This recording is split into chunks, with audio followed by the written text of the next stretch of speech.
Levez les yeux vers le ciel nocturne. La lune nous paraît si familière, si calme, presque immuable dans sa course silencieuse. Pourtant, son acte de naissance est écrit dans le feu d'une apocalypse planétaire. Il y a environ 4 milliards et demi d'années, notre système solaire était une gigantesque table de billard cosmique où de jeunes mondes se disputaient leur place autour du Soleil. C'est dans ce chaos originel qu'une protoplanète de la taille de Mars, baptisée Theia, a croisé la route de la Terre naissante. Ce qui s'est produit ensuite dépasse l'entendement. Une collision d'une violence inouïe qui a pulvérisé l'impacteur et a arraché une immense quantité de matière à notre planète. De ce cataclysme est né un anneau de débris en fusion qui s'est aggloméré en quelques décennies seulement pour donner naissance à notre unique satellite naturel.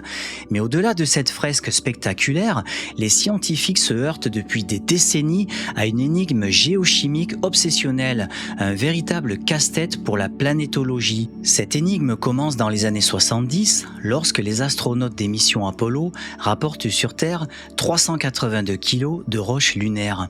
Les géologues s'attendaient alors à trouver dans ces échantillons la signature chimique claire de l'intruse Theia.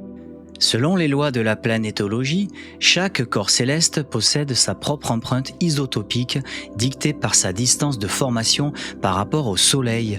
Pourtant, en analysant l'oxygène, le titane, le chrome ou le silicium des échantillons lunaires, les chercheurs découvrent avec stupéfaction que la Lune et la Terre sont de parfaits jumeaux isotopiques.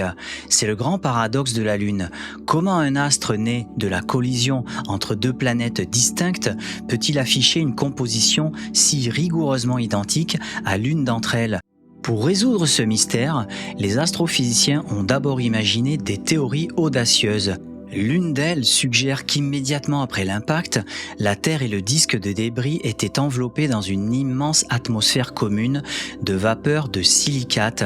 Dans cette gigantesque tempête de roches vaporisées à plusieurs milliers de degrés, un mélange rigoureux se serait produit, uniformisant les signatures isotopiques entre la jeune Terre et le futur satellite avant que ce dernier ne se condense. C'est une explication élégante, mais elle suscite de vifs débats quant à la faisabilité dynamique. D'autres chercheurs se sont alors tournés vers des modèles d'impact alternatifs. Et si la collision n'avait pas été un simple choc oblique, mais une fusion totale de deux corps de taille presque identique, ou au contraire une collision de type délit de fuite où Theia aurait frôlé la Terre? Chaque scénario apporte son lot de réponses, mais aussi de nouvelles questions sur la dynamique de notre jeune système. La science a récemment franchi une étape décisive pour localiser le berceau d'origine de Theia. En 2026, des travaux pionniers menés par Timo Hoppe et Maud Boyer ont analysé avec une précision inédite les rapports isotopiques du fer dans des roches terrestres, des échantillons d'Apollo et des météorites appelées chondrites à enstatite. Ces dernières sont considérées comme les briques élémentaires de la région interne du système solaire. Grâce à ces mesures d'une sensibilité extrême, les chercheurs ont pu démontrer que la composition isotopique des objets célestes varie selon leur distance au Soleil, en raison du gradient de température qui régnait dans le disque de poussière original. Leurs calculs et leurs modèles de collision ont abouti à une conclusion fascinante. Theia se serait formée dans une région encore plus proche du Soleil que la Terre, sur une orbite mais plus resserrée, quelque part vers l'orbite de Vénus. Cette révélation permet de dresser un portrait plus précis de cette planète disparue. Mais alors, si Theia a percuté la Terre, que sont devenus ses restes? La réponse pourrait se trouver directement sous nos pieds, enfouis à des milliers de kilomètres. Les sismologues savent qu'il existe deux gigantesques anomalies rocheuses situées à la frontière entre le manteau terrestre et le noyau liquide, sous l'Afrique et l'océan Pacifique. Ces superpanaches sont nettement plus denses que le manteau environnant. C'est là qu'interviennent les simulations de pointe réalisées par le géophysicien Quan Yan. En simulant la dynamique terrestre juste après l'impact géant, son équipe a découvert que le manteau de Theia, riche en fer et donc plus lourd, n'aurait pas fusionné avec celui de la Terre. Cette matière extraterrestre aurait sombré lentement pour s'accumuler au fond du manteau. À ce sujet, l'astrophysicien Hong Ping-Deng a eu cette formule amusante. J'ai essayé de les mélanger dans ma simulation, mais ils ne voulaient tout simplement pas. Ainsi, une partie de Theia dort sous nos pieds, tandis qu'une autre brille chaque nuit au-dessus de nous. Pour valider l'impact de manière incontestable, les scientifiques ont cherché des preuves physiques de cette vaporisation extrême. Le chercheur français Frédéric Monnier a apporté une pièce maîtresse à ce puzzle en s'intéressant à un élément volatile particulier, le zinc.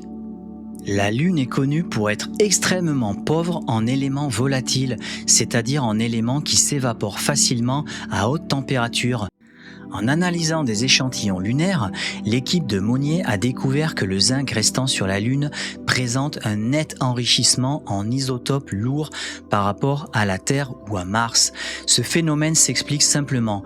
Lors du cataclysme, l'énergie libérée était telle que les éléments volatiles se sont évaporés massivement. Les isotopes légers du zinc, plus mobiles, se sont échappés dans le vide spatial, tandis que les isotopes lourds, plus difficiles à vaporiser, sont restés piégés dans la matière qui allait former la Lune. C'est la signature indiscutable, écrite dans la roche, d'une vaporisation globale à très haute température.